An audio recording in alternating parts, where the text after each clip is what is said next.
Hi, I'm Barbara Day, friend representing the Friends of Jacob Edwards Library. I'd like to say thank you for coming out on this awful night, but you're in for a treat.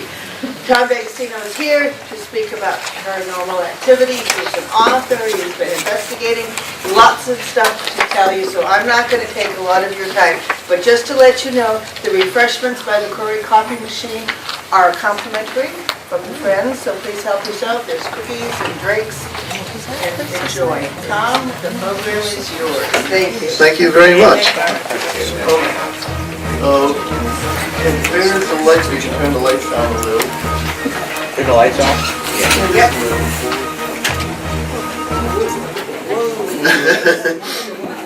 Well, that's a lot, but that's fine. Right? Okay. Well, welcome everybody to the library, Jacob Edwards, on this dark and stormy night. So perfect, huh? My name is Tom D'Agostino. My wife Arlene Nicholson here and I have been investigating for many years. We've seen a lot of stuff and we've seen a lot of nothing too. 34 years and over 1,200 investigations, and we wrote 11 books, and there are some here tonight for sale.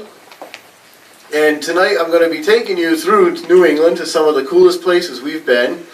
Some are local, some are not. And this, I handed you out these little handouts. They have some different places too of interest that you might want to research or even visit. There'll be a test after. Yeah. Anyway, let's get started. Arlene and I, we've traveled far and wide through time and back to find the most incredible haunts in New England. This is during the Renaissance. We're here during the Renaissance, okay? And we taught someone how to use that camera. But we're not alone. It does run in the family. It always has. Even our cat's going, what's so funny? I wanted to wear the suit. Anyway, let me get into a little history of New England. This is the first recorded case of a haunting in New England was 1799. It doesn't mean it was the first actual case.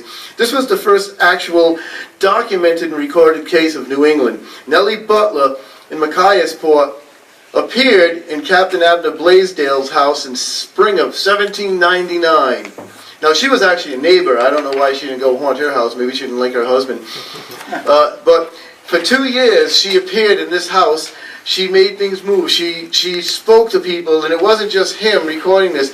At many points during this 2 years, they had everybody camping on their lawn, living in the house, priests, ministers, legislatures, all kinds of people witnessing this wild phenomenon. And then around 1801, she just disappeared.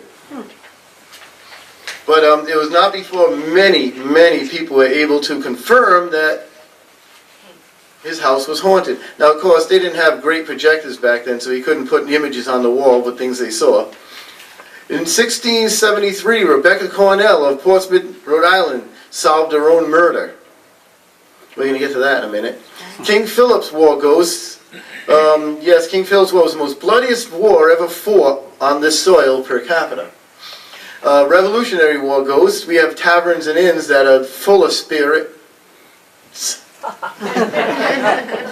We have Spirited University. Yes, New England has more college spirit than most places in the world.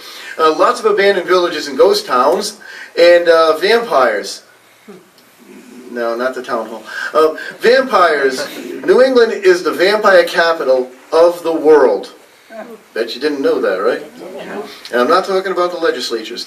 Legends and all kinds of cool stuff are about. In fact, that New England is so full of all this wonderful stuff that people come from England here to experience haunts. Okay, so yeah, so like we're really the best when it comes to this stuff. First, I want to get this. This is in October 1972. This is the first ghost, real spirit ghost I ever saw, and you never forget your first ghost. I was fishing with my father in this place in Hopkins Mills in Forster, Rhode Island. It was 1972, and he crossed the river to go fishing. He walked down this one little path over here, and I'm standing over here, and all of a sudden I see this woman, and it looked like a long, kind of dirty, long white sack dress. with bare feet in a wooden bucket. She walks over to the edge here, dips the bucket in the water, fills it, and keeps going. My father comes back down about a minute later, and I said, "Did you see that lady?" Now, first of all, I'm kind of, unnerved. Here I am, I'm 12 years old, and this, I don't even know where he took me. First, I've never even seen this place before. And the movie, what was that movie? Deliverance had just come out. And I'm asking him, and he never saw the person. Well, a year later, I'm reading in the newspaper about this, Halloween stories, and one was the ghost of Dolly Cole who haunts this area. This area is called Dolly Cole. That's Dolly Cole Bridge on Dolly Cole Hill, near Dolly Cole Road, near Dolly Cole Brook. So I guess it was named after Dolly Cole. Well, everybody thought it was the ghost of Dolly Cole, but we came to find out that it was the ghost of Betsy Grayson. Much later, I did more research on it. Betsy Grayson, on December 20th, 1860, was dipping her bucket into this stream when the rushing current dragged her in. She hit her head on rocks and drowned, and she has been haunting the place ever since. And there is her record. So we solved the mystery of who the ghost was. It wasn't Dolly Cole. Dolly Cole died at like 100 years old. She was, So anyway, in 1982, my friend bought his house for $10,000. And he asked if I was in college at the time. He said, "Can you, stay at the house for the winter because I need someone to take care of it?" And I'm like, "Yeah, sure, I'm in college." And I got nowhere else to go except for home, and who wants to stay there? And it was cheaper than a dorm. So I took shelter on that third floor, and I had a friend, he was going out with my sister at the time, and he's like, "Oh, come on, can I stay there, And what do you think I told him? "This house isn't big enough for 2 people.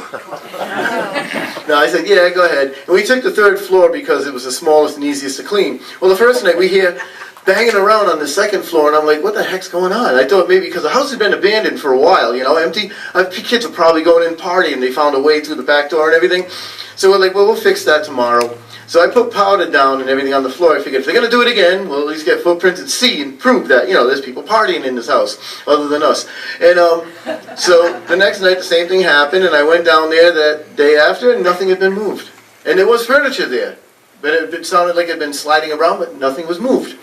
So the third night, we're up here, and we're up on the top of the stairs. There's a landing, and my sister, myself, my cousin, and my friend is talking, and all of a sudden the door kicks open, and something comes bounding up the stairs like a crazy lunatic. We figure it's a guy on drugs saying, "Get out of my house," a squatter or something.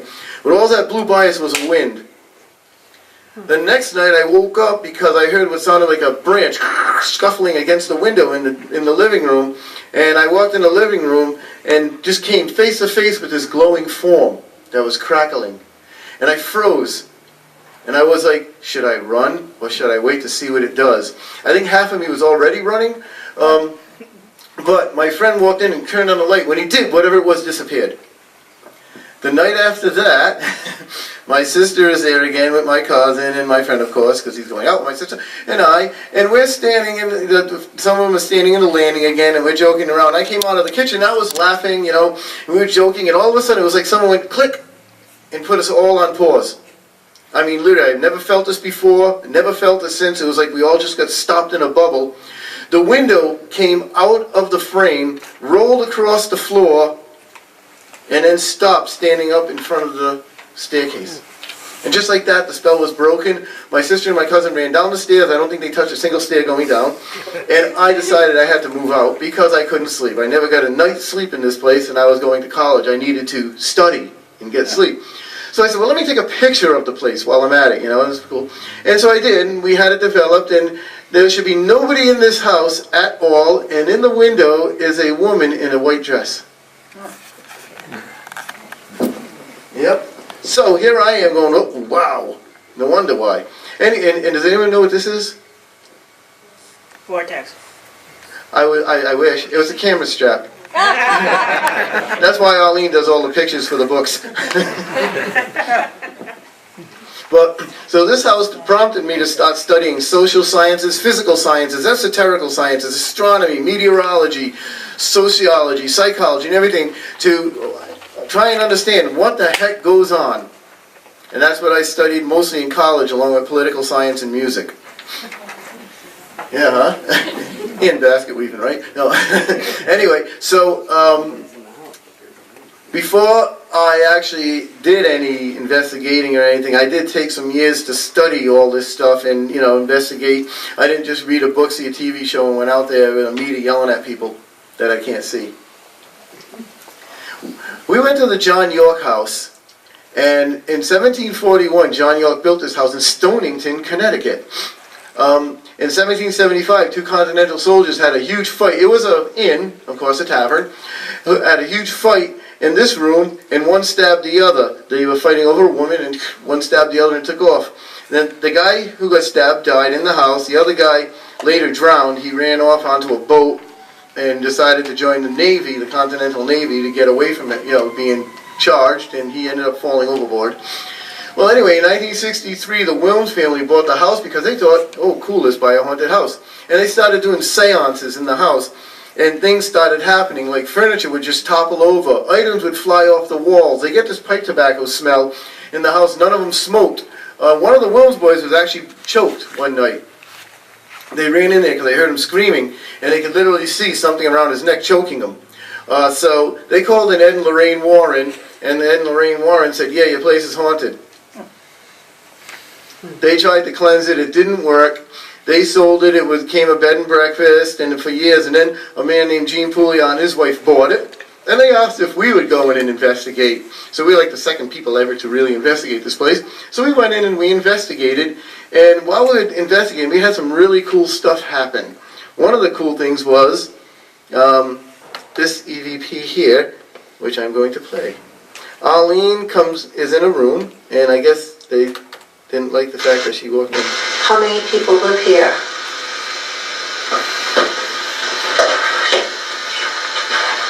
So whatever it is tells Arlene to shut the door, or just says shut the door. How many people live here?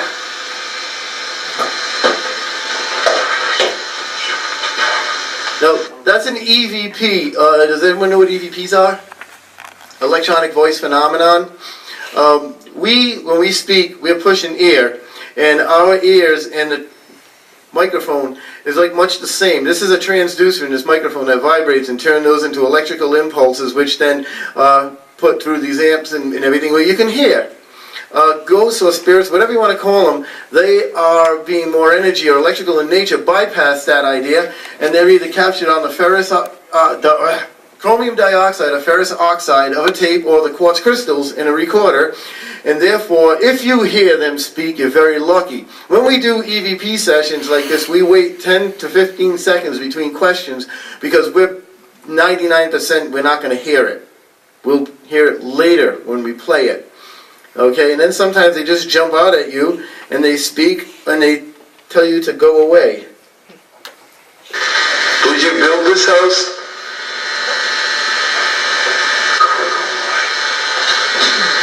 That was recorded on 3 different recorders. The video recorder, my recorder I was holding in my hand, and another investigator's recorder.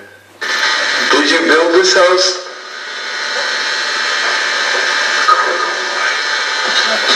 Yeah, told me to go away. I was never so insulted in my life. Well, we didn't go away. We finished the investigation. There was also a man in one of the rooms that had fallen down the back stairs. He was one of the people, like a guest at the tavern, when it was a tavern, and broke his neck. And I think he might be one of the people who haunts the house. The house is still vacant. They don't know what to do with it, because lots of things still happen there. And then we went to this place in Thompson, Connecticut in 1801, only 7 owners. These people have seen, they had a daughter who would be playing with her friend Manda. And Manda was her imaginary friend until they started seeing Manda. And then they decided they were going to do some research on the house, so we did research and found only 7 owners, and a lady named Miranda, who's buried down the road, lived there for almost 60 years. There was one special room, I guess it may have been their room, it's a bedroom, where they used to put like animals in, because it is a farm. And in this room, I hope this works well, let's see. We put a camera, and then we went out to the barn.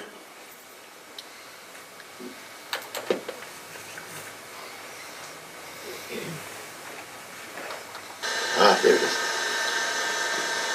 Bet you could see it better if I wasn't in the way. Now, this is an EMF meter which traces electromagnetic field detector. And you notice it just got darker, and it's going to stop bleeping. But the best thing about this is just a security camera, incidentally. Okay, that's what we use. And it's weird because it should have lit up, but it was very dark. Something walks in front of the camera.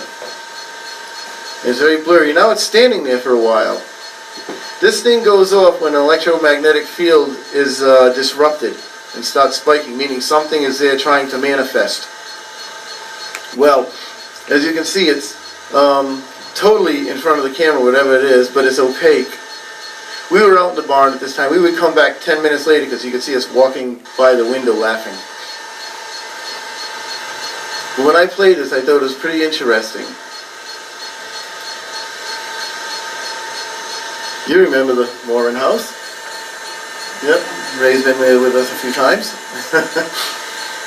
She was pinched. She had covers taken off her. We were there doing a session, and there was a kitten in the room. And while Arlene and her friend, the other investigator, are laughing, playing with the kitten, something's mocking them, telling them to go and get out and everything in this room. As you can see, everything just stopped. It came back to normal. The lights came back on. We went to the Houghton Mansion, which was really great. This place is awesome. We did an investigation there for Haunted Massachusetts, $12.95 incidentally. Shameless self-promotion.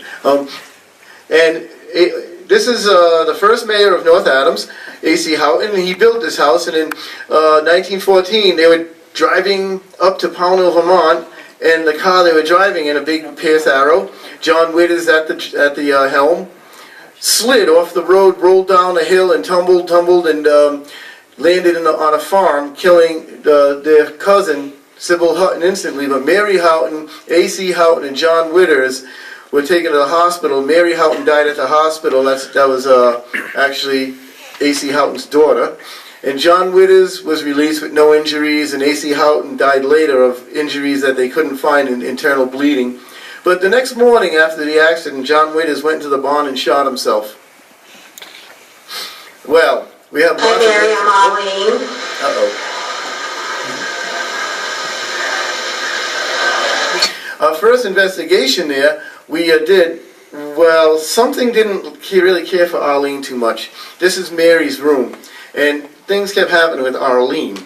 Like, we went into the room, and we were with the North Adams transcript, the lady from the North Adams transcript, and Arlene has 35mm cameras. We use 35mm because they're really, you can get, whatever happens, if you get it on film and it's in the negative, hey, it was there. So anyway, Arlene has her 35mm with the flash and everything, and as she's walking in, the camera just exploded. It just literally, the flash blew off the camera, the batteries blew out, the lens, which is a bayonet lens, you got to click it to put it on, flew off the camera. The camera jerked so hard that it cut her thumb open. Oh. Yeah, and at that point, the lady for the North Adams transcript said, "I got enough," and she took off. So we continued the investigation all night, and we went back several times, and this is one of the times. You can see she says, "Hi Mary, I'm Arlene," and what I guess Mary didn't care for it too much because it told her. Hi, Mary, I'm Arlene.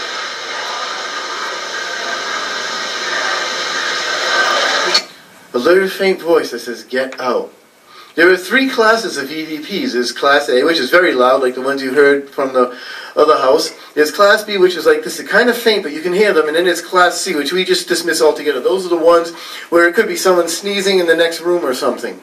So we don't even bother with those. If I can't make it out, and I can't make it out well, then I just dismiss it. It doesn't even matter what it was.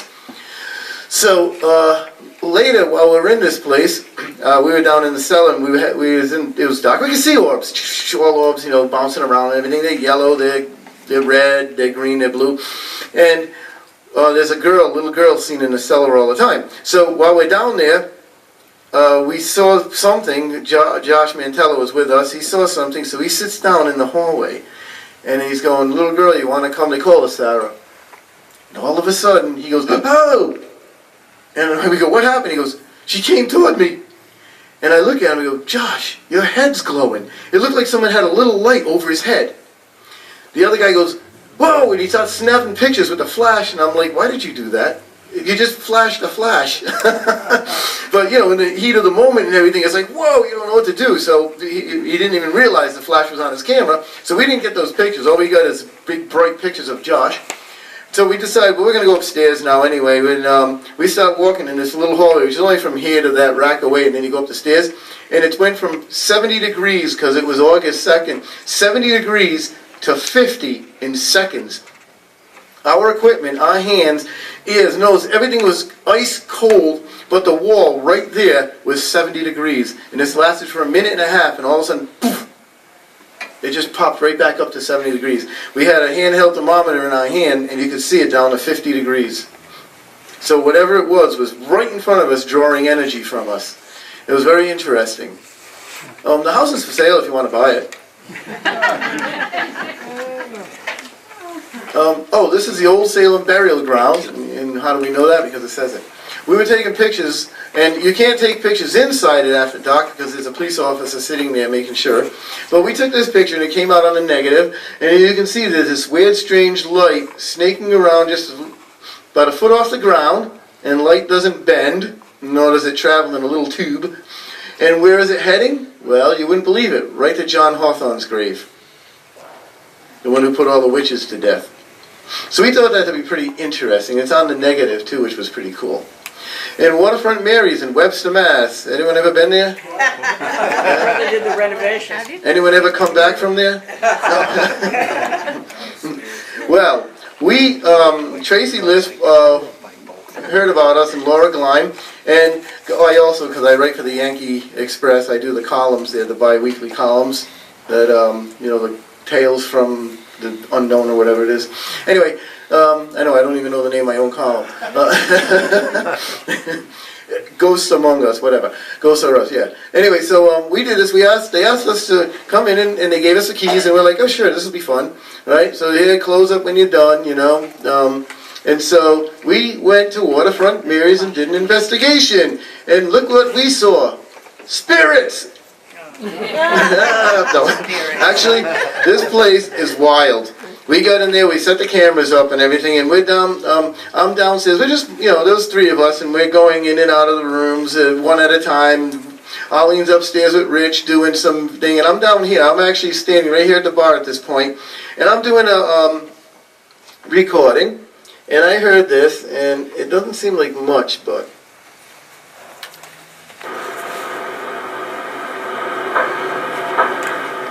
that clopping noise from behind the bar.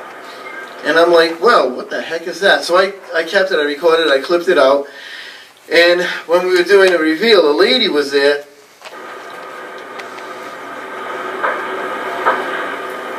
who was good friends with Mary and Magoo. Magoo was the other guy, Mary's boyfriend. I think his name was McGuire or something.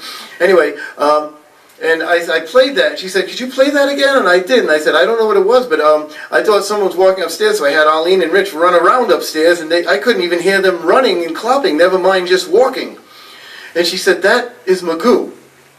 And I said, what do you mean? He goes, that's when he used to come down these stairs, he always wore nice shoes and clothes, and when he'd come down the stairs, he had an injury at the wall, so he'd clop down the stairs, sideways. And she showed me exactly how it did it, and it sounded just like that. So it was quite amazing. So while we're at it, we are upstairs in the bar area, and this is cool, look at that, nice bar from the Chicago World's Fair. And we said, wow, no one's around. So we took a chip of the marble with a hammer to take home. I'm just kidding. I'm just kidding. So anyway, we're sitting up here, we're going, okay, this is a great place. Let's do a vigil here. There's a little room up there, you know. And Arlene and I sit in this booth here, and Arlene, we start trying to contact whoever's there. We figured Mary, what the hey, right? So, here we are. Do you still help Tracy here? Or Oops, I hit the button. Oh, I did hit it. Look at that. You know. Okay. Then I picked up that napkin. Alright. Something kicks the booth. do you still help Tracy here? Something kicked the back of the booth. Or Laura?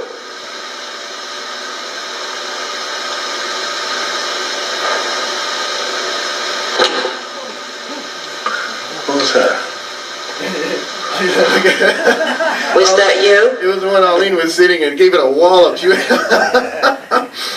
Yeah, we expect these things to happen. They still get a little unnerving when they do, though.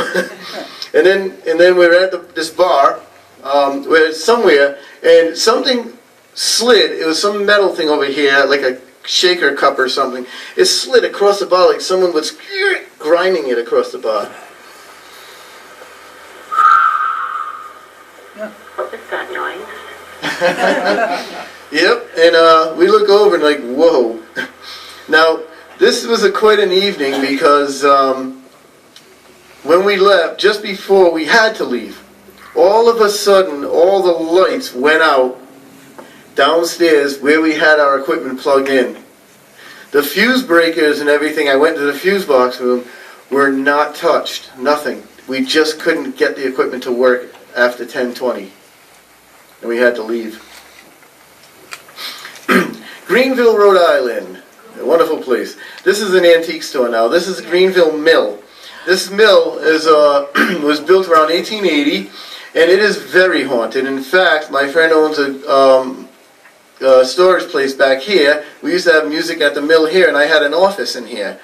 And in the storage facility, he also had a guy who was renting woodworking equipment, like renting a spot for woodworking.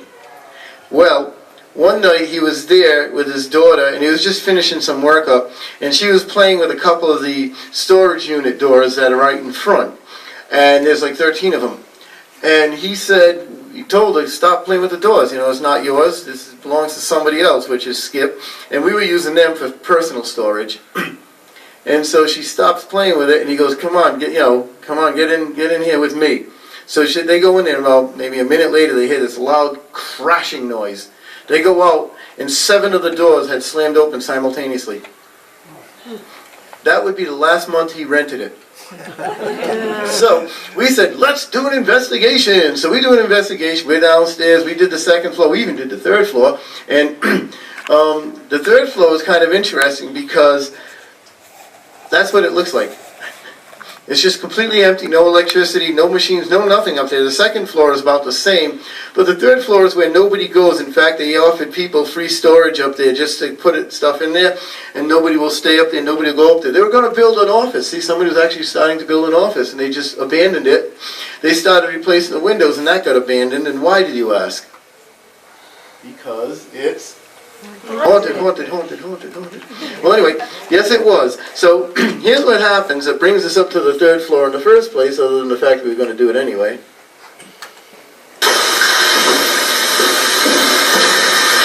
That's walking above us. We're on the 2nd floor. Someone's walking upstairs. We're the only people in this place. It's totally alarmed, and we're the only people in this place. It's moving.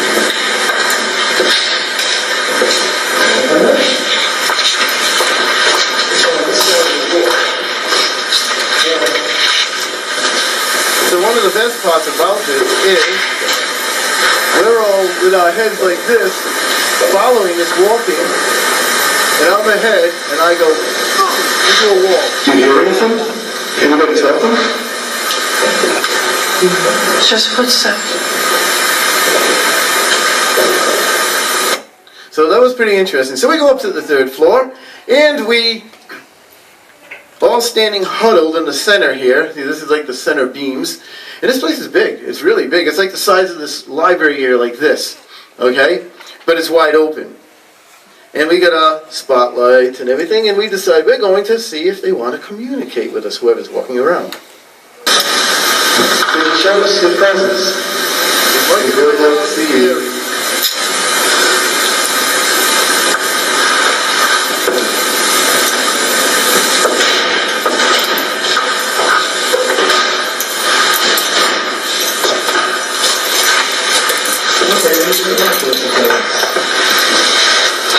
That looks to be walking over there. Yeah, let's go. So we're there? We were standing in a circle, and that slamming you here, and when I asked if somebody to show themselves, started coming from all around us. Like either someone was slamming something very huge, or machines were going off, or something, and this is empty. And that's Arlene you hear saying, let's go. And I pointed and I went, in there? And she goes, no, let's go downstairs. Now the doorway to go downstairs is about as wide as the entrance there.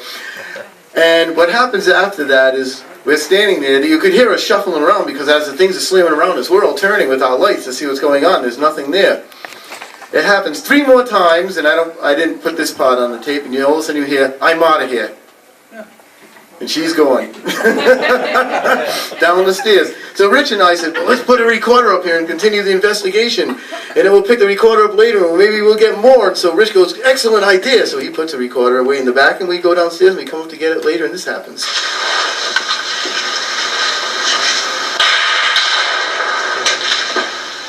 What'd you drop, Rich? Did you drop something, Rich? Did you? The reason why Rich didn't answer is because when he went to get the recorder, something threw something at him. And it landed right in front of him. That's what you heard. And he was afraid to move or answer because if he did, they might figure out where he was and actually hit him. So we figured this mill might be haunted. We left. The next day we come back, and I come back to my office, and the people are like, what would you do? You're upstairs in the evil place. There's demons up there. It's evil. You just probably let them out. And I'm like, the doorway's like 9 feet long. I think they can walk out themselves if they want to. So my friend was hired to do the windows, and as you can see, there's 3 windows. He did 3 windows, and he said, I was up there doing the windows, and all of a sudden it sounded like people were slamming giant chains of machines going off all around me. And he goes, I got so freaked out I quit. He did 3 windows out of like 15 and quit. So anyway, we went to the Taft Tavern in Sutton, Mass. I don't know if you know what that is. Samuel Taft, yeah. The people who own the Tavern on Main in CHEPACHET, their parents own this, and Samuel Taft had 20 children, and George Washington did sleep there because Samuel Taft was good friends with George Washington. And so, anyway, this pencil right here, it's like a rectangular rubber pencil. That was mine. It started rolling while we were in this room, the forbidden room. So I said, well, let's do an EVP. This is the room we didn't expect anything to happen. Everything else happens everywhere else, but hey, what the heck. Something interrupts me and says, Beck, it's just Arlene and I in the house at this point. They just said, lock up when you're done. We got to go to work. Okay. So. It's good for you trying to do EVP. Is there anyone here right now? And we are standing in the forbidden room. There. It was just Arlene and I, and we found out, I of course do research on everywhere we go. I love research and history. Becky Taft was one of Samuel Taft's daughters, and she went off, got married to a Higginbotham of Pomfret, and they started their own tavern. And I know we know BARA-HACK, right? Pomfret, the cool place. Yeah, we've been there a million times. We'll get into that now. So that was a cool EVP. I'm just going to play this one quickly. In the 1920s, this was a funeral home. This is the West House in ACUSHNET, Mass. It was a funeral home, and people live downstairs. They have a hard time renting the 2nd floor, and impossible to rent the 3rd floor because of ghosts of children and other things that are seen there. In fact, during one of the investigations, we put powder up on the 3rd floor and said, can you draw something? And if you would, that'd be really nice. So later on, one of the guys goes upstairs, and drawn in the powder is this winged horse, which is kind of cool. Not great artwork, but it was there. And we took pictures of it. He took it home, and his mother, who's Irish, said, that's I forgot the name of it, the winged horse that escorts the Irish when they die to the other side. Now, so we set up and everything, and on the 3rd floor is a white room that they use for an office with a white shelving and a big porcelain white bell that they say they hear ringing, ding, ding, ding, by itself. So I'm like, I want that room. I want a video of the white bell ringing. This is going to be awesome, So I set up the cameras and I go, okay. I go upstairs with first we bring up our regular camera, just a handheld one, and I say, hello, my name is Tom, if you want to say anything, feel free. And then I bring up the tripod and the wiring, and I say hello again, and then I bring up the regular camera and put it in, and I say hello again. And then I bring the other camera downstairs, and I bring up another recorder just for the heck of it, and I say hello again. By the 3rd time I say hello again, I get mocked. Someone says it right with me. Hello again. Is anybody here? You can hear that whispery thing say hello again. Hello again. Is anybody here? Now, it's not that they were mocking me, but we found out through a lot of years and years and years of this is that when they're trying to communicate, sometimes all they can do is copy you, like a parrot. So it's kind of interesting. Here's one. Arlene asked, what's wrong with this house again or something? Whoops, that's the wrong way. There we go.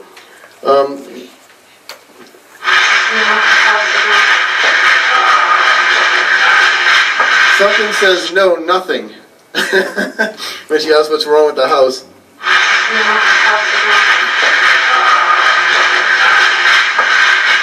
Which is quite interesting. We're up on the 3rd floor by ourselves at this point.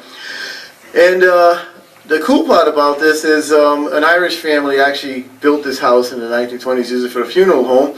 And look at this. Alfred Hitchcock Presents. Do you know what that is? It's just smoke. We're playing games with smoke.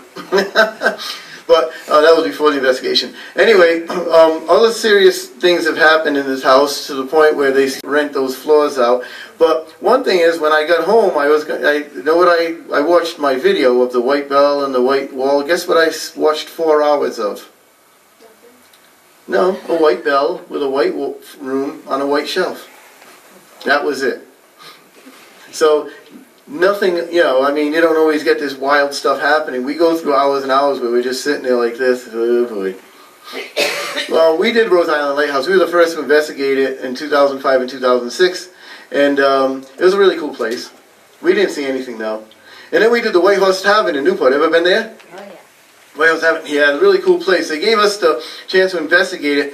Although nothing happened, we were up on the 2nd floor, and it is America's oldest tavern, and they have reports of a ghost of a woman, a little boy, a guy who harasses diners, actually, and many things have happened. They hear footsteps walking around after the place is closed. So they said, well, let's go investigate it. Well, nothing happened the night we were there, except for one thing. I was actually doing an investigation on the 2nd floor, and I hear these voices. And I'm like, what the heck is that? I look out the window, and there's a tour going on, you know, the lantern tours, and it's so cool, and all of a sudden I hear the lady saying, oh, this is the White Horse Tavern, it's haunted, blah, blah, blah. I'm like, So I got a flashlight, I put it under my chin, and I went whoosh by a window. All of a sudden, all you see is flashes going on, people, I saw her ghost, oh my God, and then like everyone taking pictures. So at least they got to see a ghost. We went to Main Street Antiques in Plymouth, Mass., where several ghosts reside. One, a man hung himself here when it was Woolworth, and he was a manager, and his ghost resides. In fact, no one who works there will go upstairs on the 3rd floor at all by themselves. They will not even close up by themselves, and because they've seen this man walking up the stairs, following up the stairs, walking in front of them, walking around. So I went up these stairs, which lead to the cemetery there in the back, and when I got to the top, it was almost like, it was so weird of a feeling. It was like I was standing in the crowd of 50 people in this one little spot. And it was such a rush of anxiety and weird feeling I really never felt before, but I stayed up there as long as I could to do EVPs. When I came downstairs, I was completely sweating, unbelievable. It was like the energy that just all of a sudden hit me up there was insane. In 3 Chimneys, Durham, New Hampshire, we took a picture of this girl, Hannah Sawyer, who committed suicide. She was one of the people who lived there. Her ghost is seen in the dining room downstairs. When we took the picture, Arlene was taking the picture, and I was standing behind the chimney. Well, when the picture got developed, this came out. I don't know if you can see it. See the face and the body? And the chin matches. Pretty interesting. That's not me because I don't wear clothes like that. And it's not Arlene because she was holding a camera. So we found that to be quite an anomaly. Hannah Sawyer. In Tortilla Flats, this is where I got my face smashed open. This is where the guy named Zachariah or something hung himself after the Revolutionary War. Then, when it was an inn or a tavern, and everything went bust. And so we were sitting right there. And, you know, we're doing it for the book Haunted New Hampshire, 1395. And I went into the bathroom. When I'm coming out of the bathroom, it's just a door that opens up, you know, against the wall. All of a sudden, it was like a football player gave it a running block, and I was pinned between the door. I could see inside, there was no one inside. I could see outside, there was no one outside the door, but I couldn't move the door. I was pinned between it. About 5 or 6 seconds later, it just flops open. I come back to the table, and everyone's like, "What happened to you?" My face had been cut open. So, I'm going to pass over this part quickly, the Ramtail factory for a second. This is our house on MOWRY Road in Burrillville, Rhode Island that we used to live in. And over here was an old factory, and we took pictures one night at the old factory hoping to find a ghost there. You know, big factory it was. And the remains that are in the woods, that's the moon right there. See, so it was a full moon. And we didn't get any pictures. I'm walking up the street and I realized I had one picture left, so I just took it of the house. And what you see here is this weird figure in the road. It's in the negative, very pronounced. But what you don't see over here is a pet cemetery. And the pet cemetery had all the animals that we had, the farm animals and pets that died. And one that had just died three or 4 days before that we buried there was Arlene's pet rabbit that she had for 15 years. And it looks like this pet rabbit came out to visit us. The rabbit's name was Stu.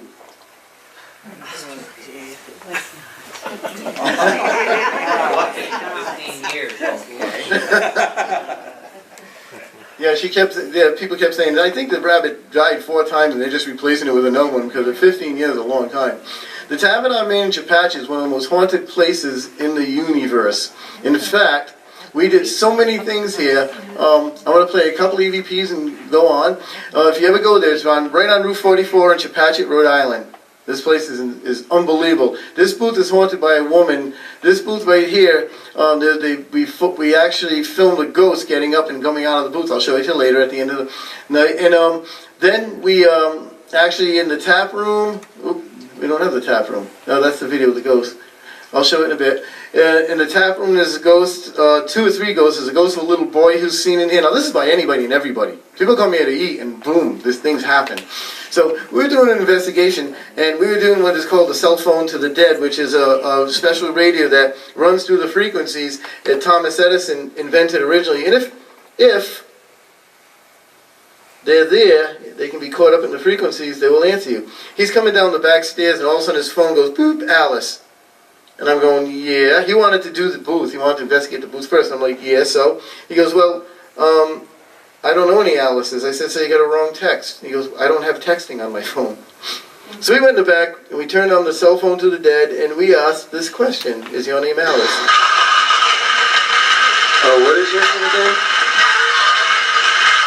You can hear it running through the frequencies. And then...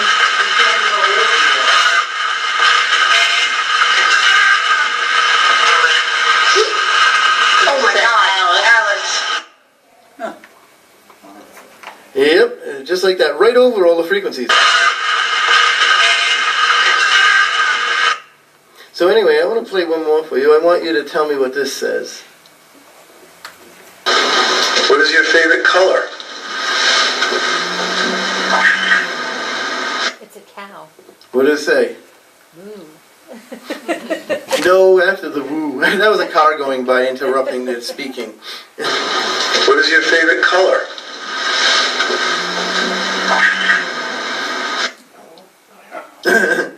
I say orange. Arlene says fuchsia. This is why we send our EVPs out to a lot of people, because the second I heard orange, they could have been saying butterscotch raspberry, but I heard orange and that's what I'm going to hear. Okay, and you can't change it. That gets set in your mind. So we send our EVPs out to a lot of different people too to see what they say or think, if anything's true or not. Oh, this is one. I hate child ghosts. I want to see something. I want to know here, giggle, no. Okay, right here. We did this CADY'S Tavern in Gloucester. This is a ballroom, and upstairs is different little apartments, and there's a child that likes to open the door to the ballroom.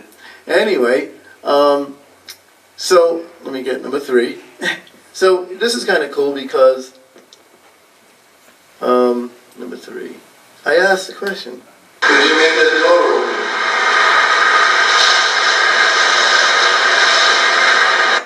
You can hear a giggle. There's traffic outside, but listen to this. Could you make the door open? The door had popped open. So we actually, yeah. We heard this giggling. I want to get to Old York, Maine, the old jail. Nope, let's go on. Vampires. Yeah, who loves vampires, right? Who doesn't? They don't suck, right? Anyway, New England was the vampire capital of the world, and it still is known as it. From 1784 to 1892, hundreds, if not at least 1,000 families dug up their loved ones looking for a vampire among them. People were dying of consumption, which is tuberculosis, and whole families were being wiped out within a year. Okay? And nobody had a cure, nobody knew what to do, so they thought that a spectral ghoul, which means that not the body of the family member was rising from the grave, but the ghost was rising from the grave, the spirit, and feeding on one of the family members. And then it would return to the grave to nourish the body in the grave. And for over 100 years, New Englanders believed this, and they were by droves going to these cemeteries and digging up their loved ones and looking for vampires among them. And do you know what they did when they found the suspected vampire? Stake through the heart. No. In New England, we did something totally different. We'd cut out the heart, the liver, and the lungs, and we'd burn them to ashes. And then we would feed the ashes to the sick with medicine. Now, if that didn't kill you, nothing did. So, and here's an idea of it. Now, this comes from the Norwich Courier, our book over here, History of Vampires in New England, 1699. Shameless self-promotion again. Tells about it. All documented proof.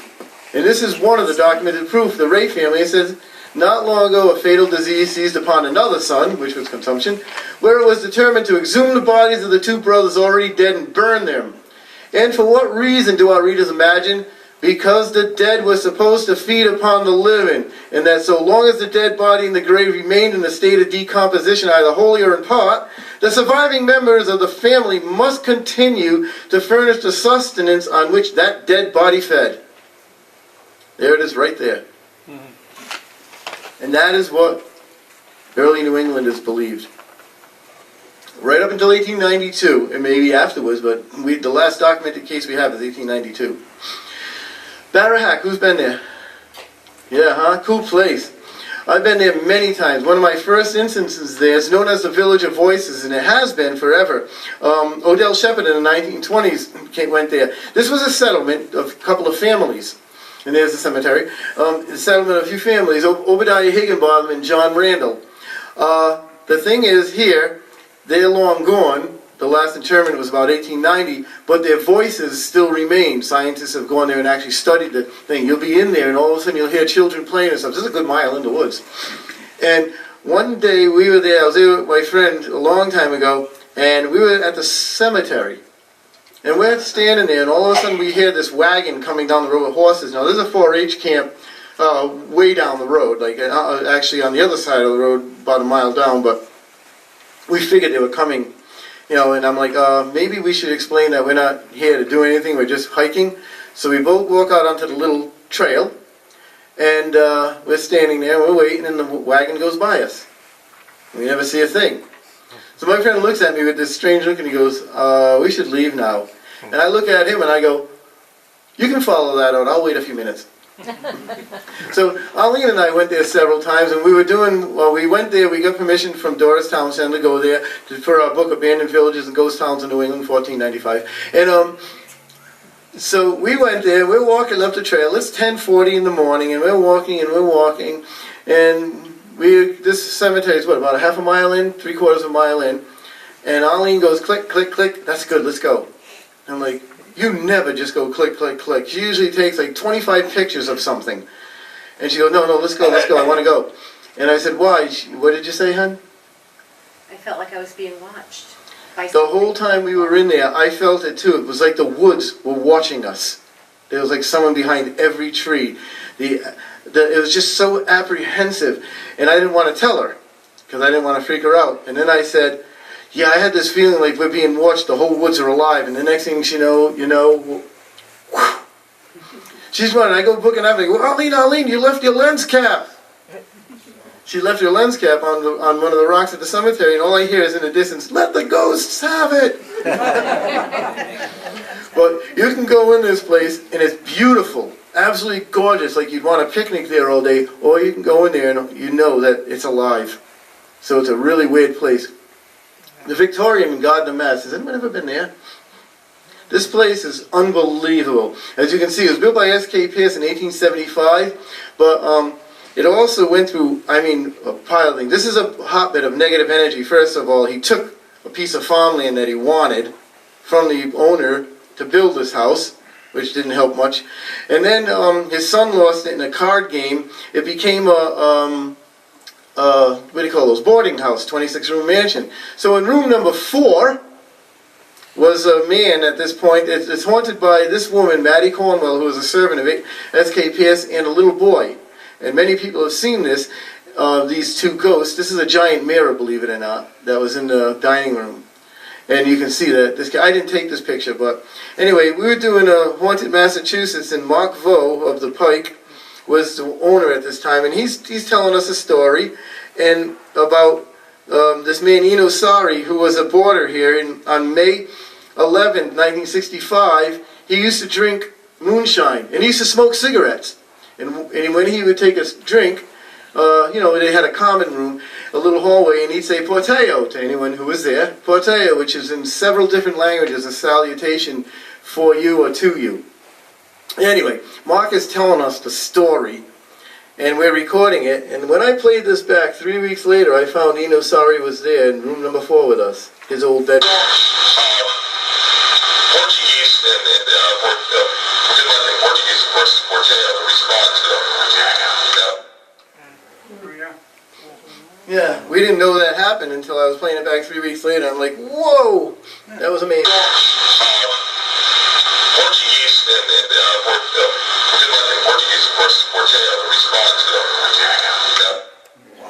So we took advantage to do an investigation. We did several. At this point, Edwin and Lillian own the place, and here we have.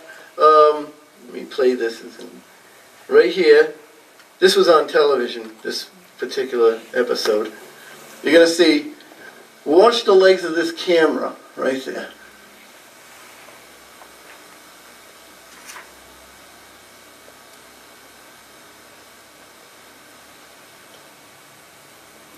Something kicks the door and hits the camera.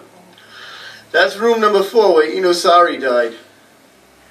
That was also Edwin and Lillian's bedroom. Now, that was great when I saw that. We didn't see that as it happened because we were across the hall in another room.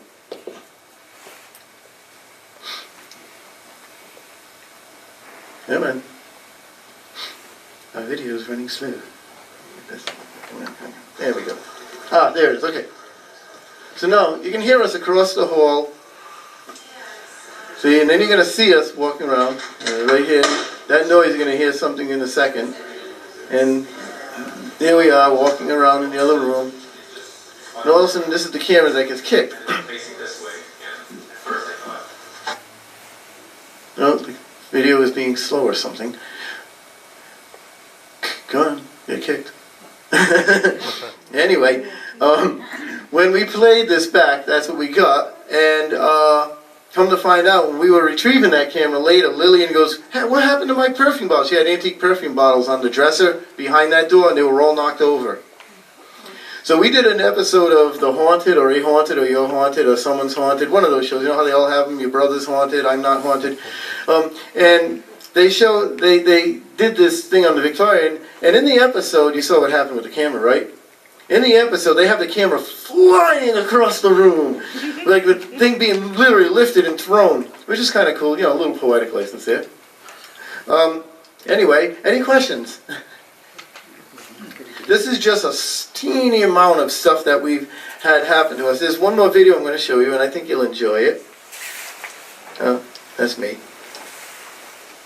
Shameless self-promotion. Let's see, where is it? I have a question. Okay. Is anyone in your family sensitive? Because I am assuming that you're sensitive. Actually, I'm not really sensitive. What it is, I've been doing it for so long, I just know the grooves. Like a great doctor or a great lawyer who's really, really in tune with what they're doing, they just know, like, when something's going to happen, I get this anxiety, like we're at the top of a roller coaster. You're ready to go down. And many people may get it. You may get it 10 times and not realize that it's something that may be a signal, but this has always been something that happens before something happens. So I just associate it with it. But we're not sensitive. Well, we all are, to a point. I mean, we all are, to a point. And it's just that our senses have been heightened a little more because we've done it so much and we do it. This is the Tavern on Main video. You're going to see something get up over here, out of this chair, where is it, right there, and walk across, it's better on there, but, and then walk around these tables right there, and out. Now, the lighting isn't so good, but let's see if I can get a little larger. It'll be better. It looks really good on the computer, though. Right there. It looks better on the computer. I'll leave it running on the computer for you if you want to see it. It walks around there. This was done at 5:45 in the afternoon. We tried 150 ways at least to recreate this. We could not recreate 1 second of it. It's amazing. And like I said, I'll leave it on the computer so you can see it because the pixelation here is not too good. This is also on their website. This is like unbelievable video because if you're looking on the computer, you can actually see what looks like an arm with a ruffled sleeve of something as they walk around the tables and head toward where the stables were. This was built in 1760, and in 1799 it became a stage stop. And this is where, you know, taverns, they were the distinguished place of the day. Taverns were also put across the street from churches most of the time. Does anyone know why? After that very short 4-hour sermon, they would take a break for lunch and then do another 3 to 4 hour sermon. Okay? And you had to go to church. They had tithing men that actually come to your door and drag you to church. And after that, they would all run across the street to the tavern where they, because churches were not heated, they'd all run across the street to the tavern where they had the big fireplace and all suck down drams of rum to keep them warm with the minister. And that's why churches were taverns also often situated themselves across from churches. But anyway, any questions? Any more questions? At the Bradley Playhouse, I've heard they have ghosts there, at least 3 of them. I was wondering if you ever investigated that location. We investigated the Bradley twice, and although we didn't capture anything either, we know because a friend, Bob Duncan, who works there, I introduced him to the tavern. I said, "You're going to go there sometime, right?" And he said he saw a woman up in the balcony. He's seen it. And some of the actors, I guess, who have been doing certain plays, there was a nail gun or something that went flying. They were laughing and joking about the ghosts, and a nail gun came flying out at them. Some of them have seen a man sitting in front and one in back, I guess, with a mustache, probably made with a suit. Bob Duncan, when he came back from the tavern one time, told me this story. And there's a big urn thing where all the taps are. And this is where a man, Dave, used to sit. Dave worked there forever, big guy. Didn't drink, but after he was done working, he'd sit at the other side of the bar and have like soda water and hang out with everybody. He was the man there. Anyway, he died in a car accident very tragically. And a few years later, Bob goes to the tavern and he's sitting in Dave's seat, and all of a sudden this big arm comes down. He goes, it was weird, and like it was reaching for something. And I turned around and said, "Oh, excuse me." When I turned around, there was nobody there. I never told him about the guy Dave. I never told him anything about the tavern except it was haunted. Yeah, there's another woman who's seen in the balcony, right? There's 2 women who were seen in the balcony. I guess what's her name's grandchildren had saw the was it Patricia Green? Yeah. Her grandchildren actually saw a guy on the stage dressed like a frog or something. So the place has definitely got something there. We like it. We're right down the road from it. Any other questions? Equipment. Now, what do you generally use when you go out on an investigation? Well, since it's a ghost hunt, we use a 30-06, a small gauge shotgun. No. Actually, That's a great question, because we're not like these people who buy the latest and greatest. We do use a recorder, sound recorder, because that's tried, tested, and true. We use a video, obviously, that's tried, tested, and true. We use EMF meters and other things like that to check different things. Because we were at a place one time and they said, you go on the stage and your hair just stands up, it's so haunted. And we're like, well, let me go there. And I got my EMF meter, which is an electromagnetic field detector. It detects a magnetic and electronic field that runs parallel to each other at 90 degrees at the speed of light. When it gets disrupted, it starts spiking. And this thing went up to 90 milligauss. I mean, I'm surprised I wasn't glowing. And I pulled the curtain back on the stage, and they had like a plug like that and out like that, with two giant things like this and about 15 plugs in it. And I'm like, no wonder why. So, I mean, that's what we use them for, to test stuff like that. We actually got like $5 grand off on our house because we were following the inspectors around. I had these machines, and I was going to the wall, up, bad wiring in this wall, bad wiring in that wall. And we use those to more or less troubleshoot things. But we also use tarot cards, dowsing rods, and pendulums.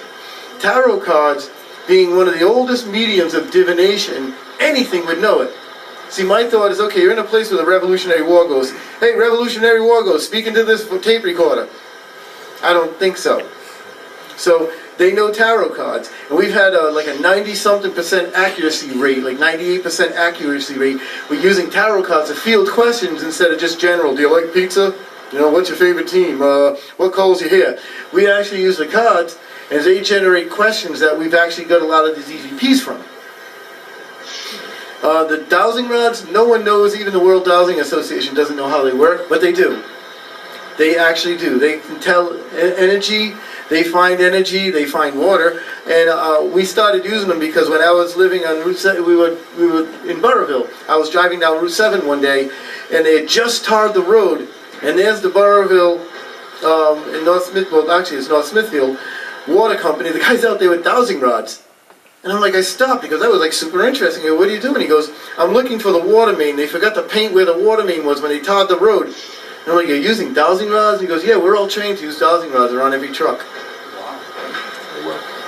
So, it's amazing.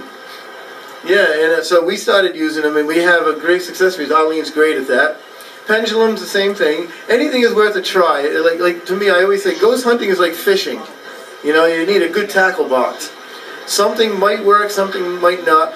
Well, our aura may catch somebody. That's why when we do investigations, the people, let's say we're doing a private home, we never advertise that. We never use those in our presentations either, because that's between us and the people. If we're doing a private home, we want them there, because if something's happening while they're there, obviously they're a catalyst. It's not like, no, you got to go away, let us do our job. No, we want you there. Because if it's happening while you're this, well, obviously. So we take all these factors in consideration, having studied, so many different sciences and everything that I see it as a science, whereas some people may see it as more esoterical. But in all of that, we still don't know anything on this end. We know what we know. We have some facts. But until we can go and hang out with Elvis and Jim Morrison, for a few months and come back, we still go squat. We're still drawing at, straws for the most part.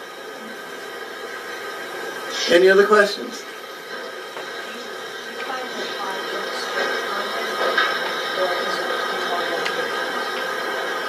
Oh, what gets on? Like a dog or something. A person? An object? We have come across haunted objects, yes. There is a strange thing that you can impart energy on something if you love it. And that can affect things, or your energy would, when the conditions prevail, would, emanate from that. We found that when the people are haunted, it's mostly poltergeist activity. And this is caused from people reaching puberty, heavy mental stress, and this at least has been proven.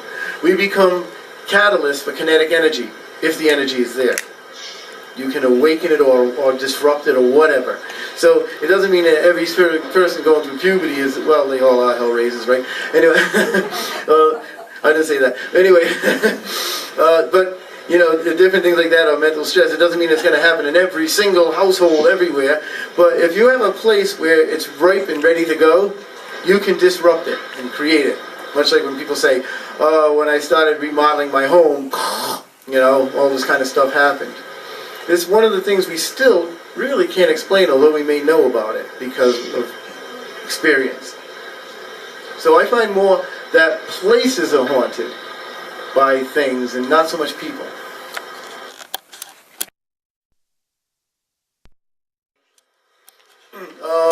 Other than our equipment and some of the people's souvenirs, no.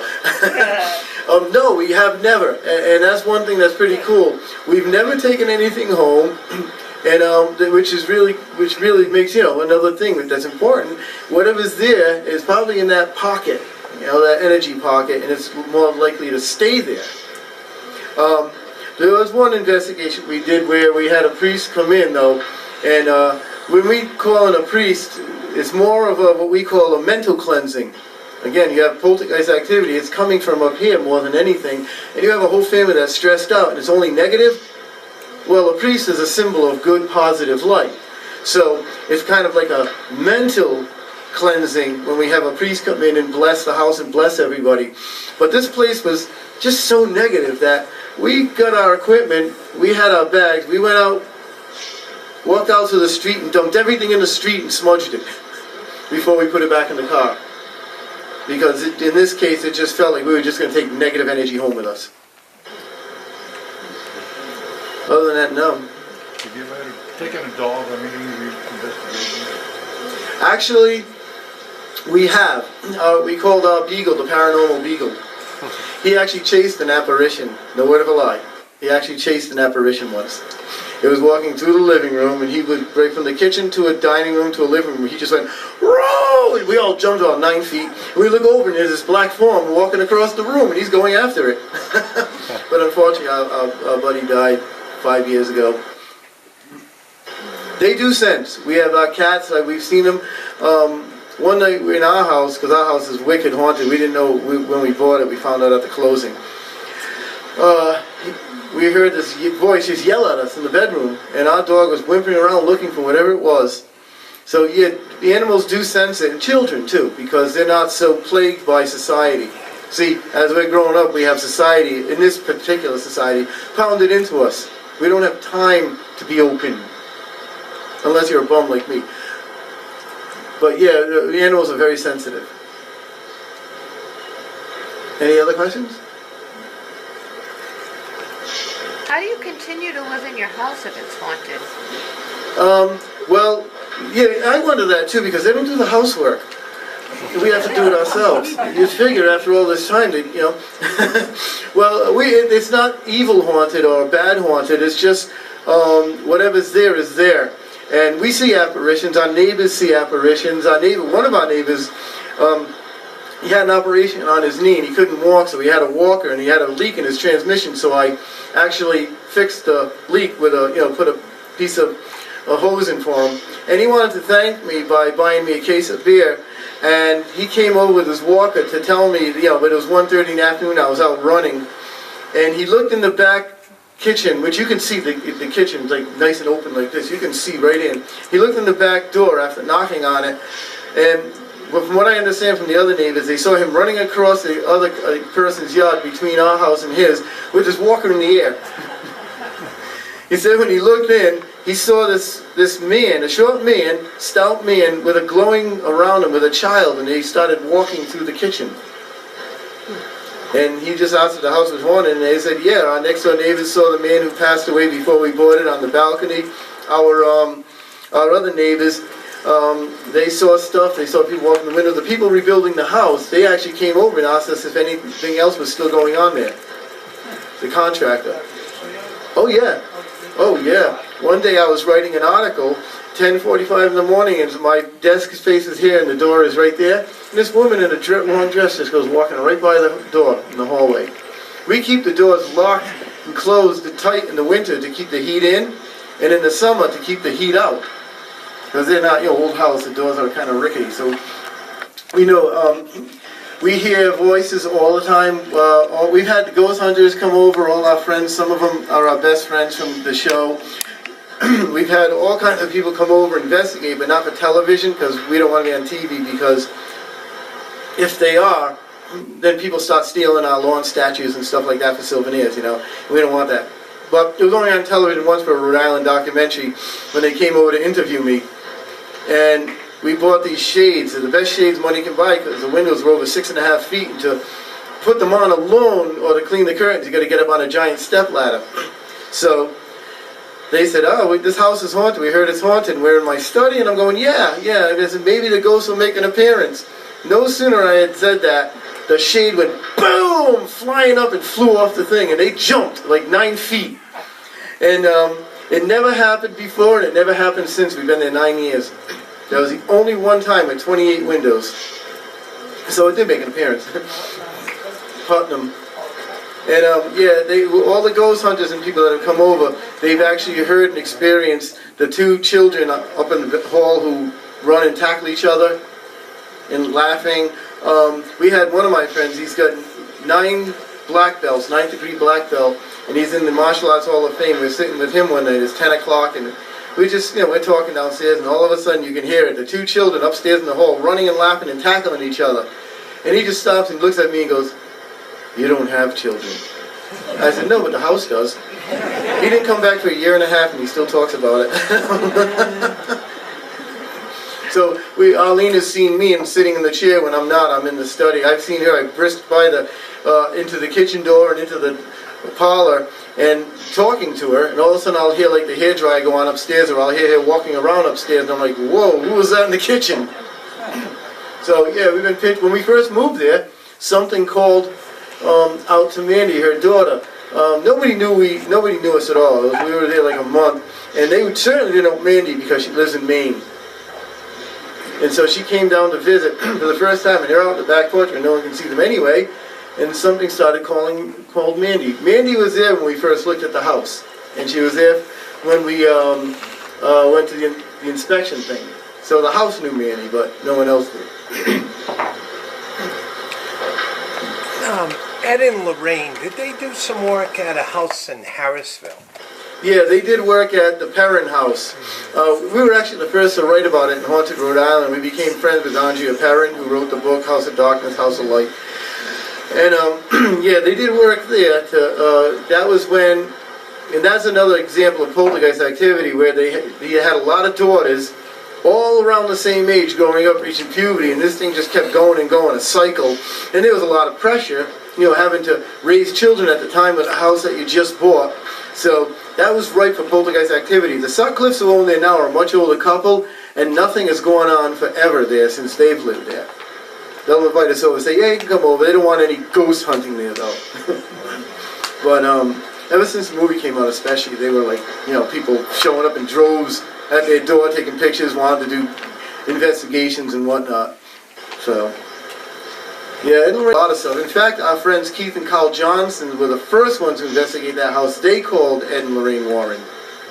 And we'll be with Carl Saturday night at Slater Mill in Pawtucket doing a special ghost investigation there. Yeah, if it's open to the public, I think it's $28 or something. But we're doing all 3 buildings. We're doing the whole smear.